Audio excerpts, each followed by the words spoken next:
daripada ini gue sekat, lebih baik gue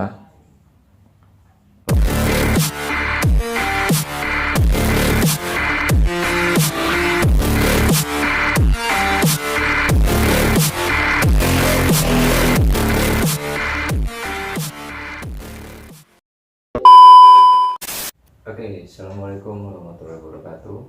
Salam olah cupang. Oke, di video kali ini gue mau nunjukin cara gimana sih proses membudidaya ikan cupang tanpa membuang beberapa waktu yang gue anggap pribadi sih sebenarnya kita nggak butuh waktu tersebut. Maksudnya gimana? Nanti akan gue jelasin dalam video kali ini. Jadi ikutin terus gimana sih cara membudidaya ikan cupang atau ngebreed ikan cupang dengan waktu yang efisien dan hasilnya maksimal. Salam kopi ngedok.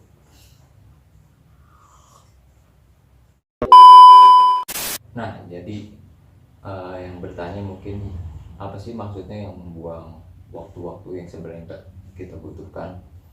Jadi gue mau menekankan di sini metode gue pribadi dalam ngebreed cupang selama ini.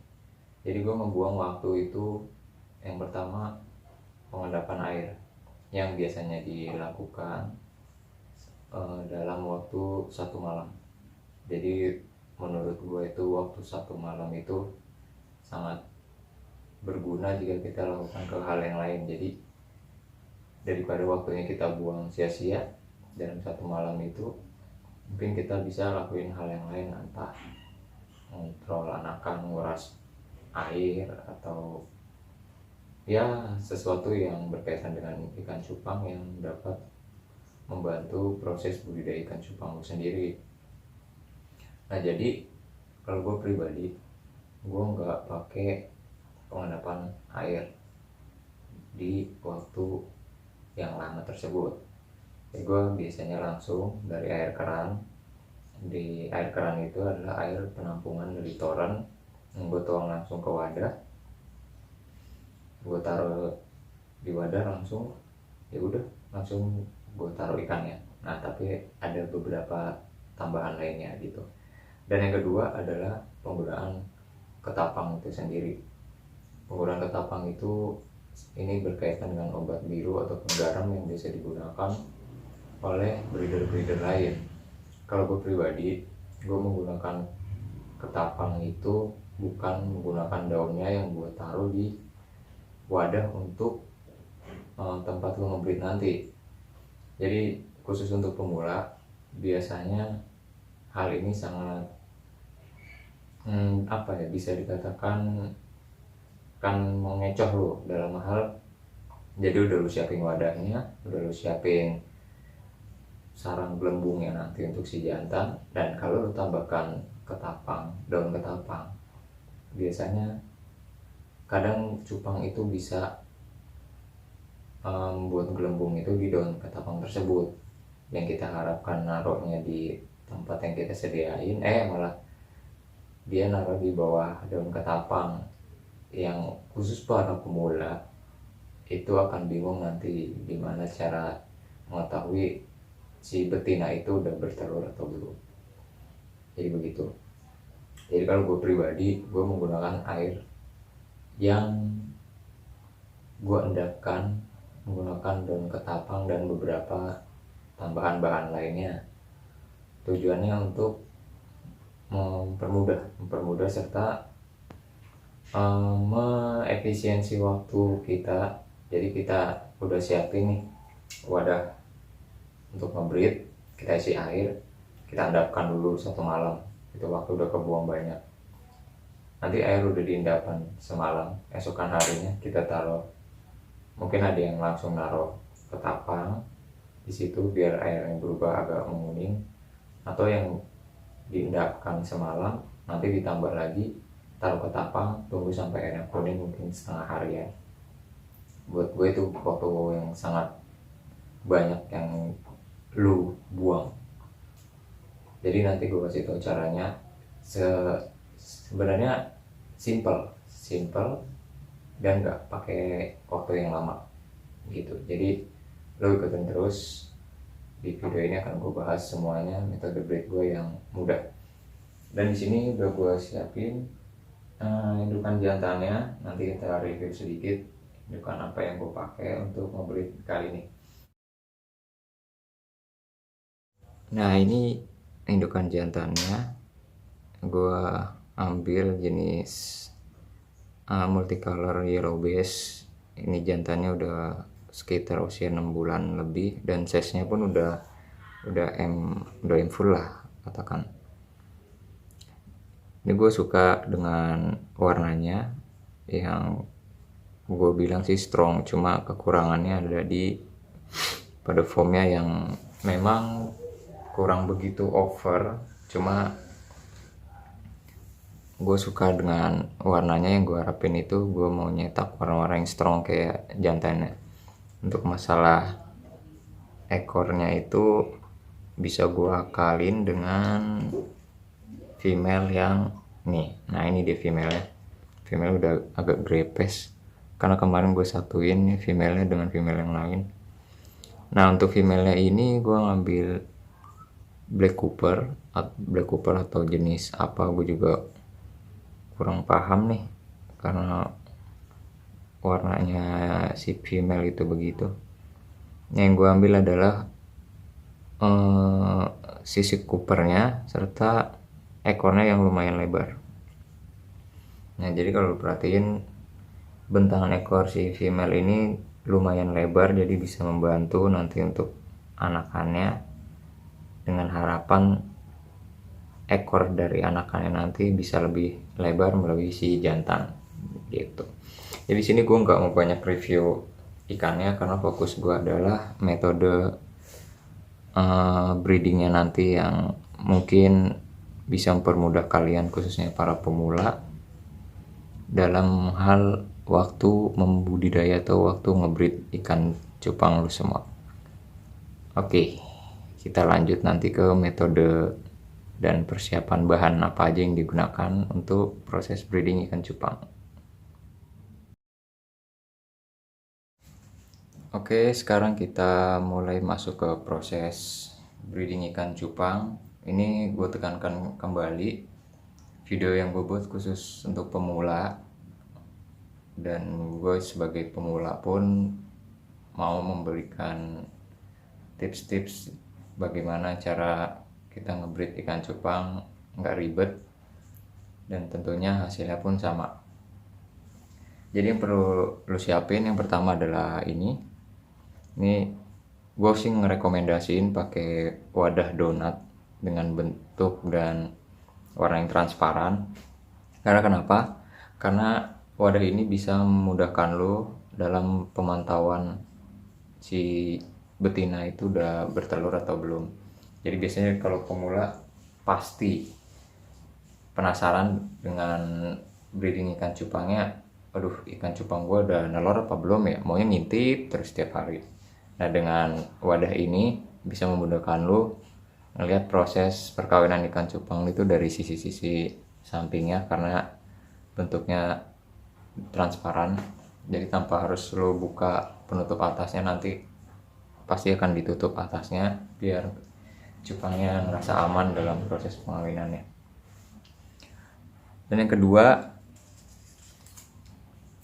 ini gue biasanya pakai bubble wrap.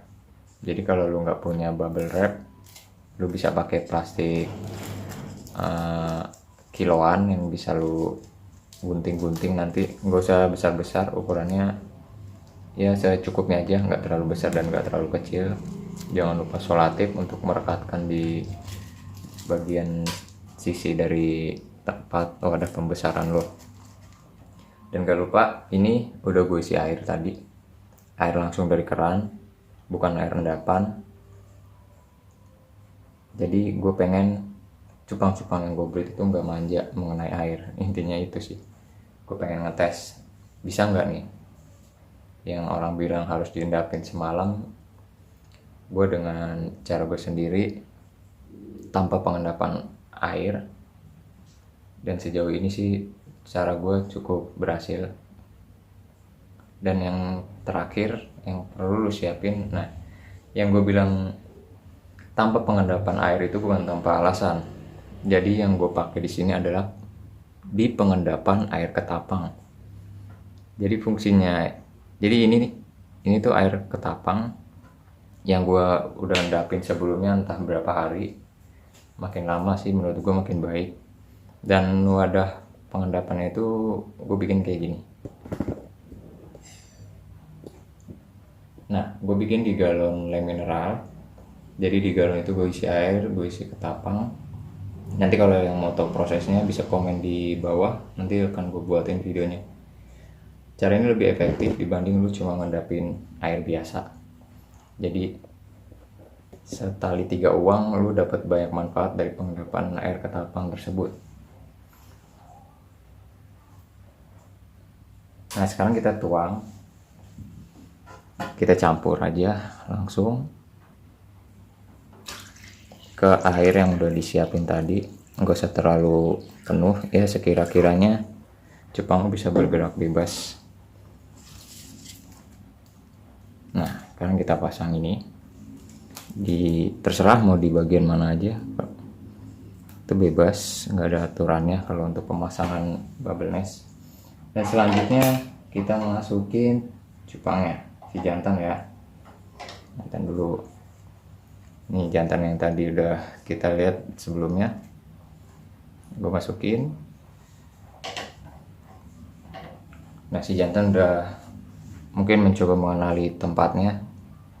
Di sini biasanya beberapa breeder, mungkin breeder lain memberikan waktu setengah hari untuk si jantan pengenalan lokasi dia, tempat dia yang baru untuk persiapan perkawinan. Kalau gue bedanya, ini yang gue bilang nggak perlu banyak waktu yang dibuang sia-sia.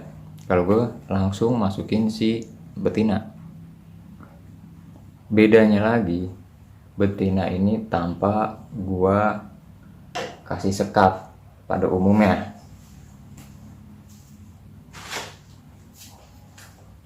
Biasanya orang kalau ngebreed itu seenggak-enggaknya si betina itu kita kurung dulu nih. Ini namanya proses penjodohan. Karena gue pikir mungkin di dunia asli si cupang itu kan nggak ada jodoh-jodohan kayak gini. Gue mencoba senatural mungkin dalam proses pengawinannya. Dan gue pun awalnya emang orangnya nggak sabaran. Jadi daripada ini gue sekat, lebih baik gue losin kayak gini. Biarin aja dia kenalan secara nalurinya mereka tanpa disekat-sekat terlebih dahulu. Dan hasilnya pun gue rasa si jantan itu cepet bikin sarang busa yang udah kita sediain sebelumnya gitu. Jadi perbedaan gue di ketiga hal tersebut ya. Jadi di airnya tanpa endapan, yang kita gunakan adalah pengendapan air ketapang, dan yang ketiga adalah tanpa adanya penyekatan. Jadi kita udah banyak memotong waktu, jadi lebih efisien. Malam ini kita taruh, di malam besoknya kita lihat si jantan udah ngeluarin buih, dan mungkin di pagi hari atau sore harinya si betina udah berhasil bertelur.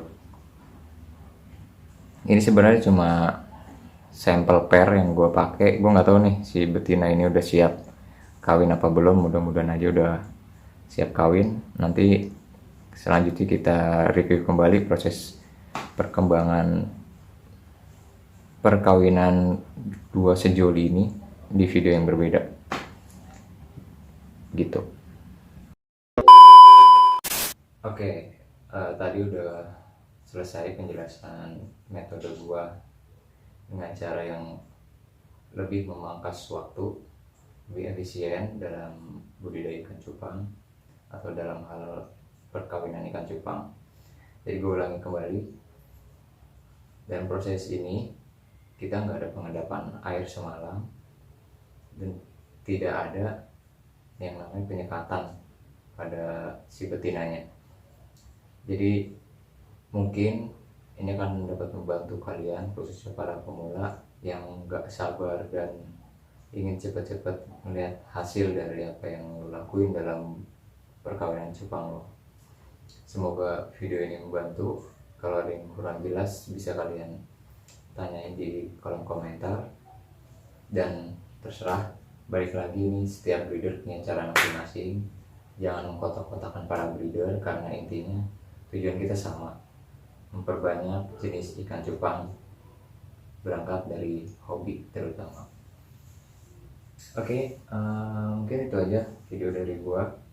Nanti kedepannya akan gua kasih tips-tips yang dapat membantu kalian, dan di channel gua khusus untuk para pemula. Oke, jadi ya kalian yang gak suka gak masalah, yang mau bully tersedia di kolom komentar, silakan aja. Dan satu lagi, untuk yang mau tahu proses pengendapan air ketapang, bisa kalian request, nanti videonya akan gue buatin kalau banyak yang mau. Oke, sekian dari gue. Salam kelas cupang. Jangan lupa kopi cupang. Wassalamualaikum.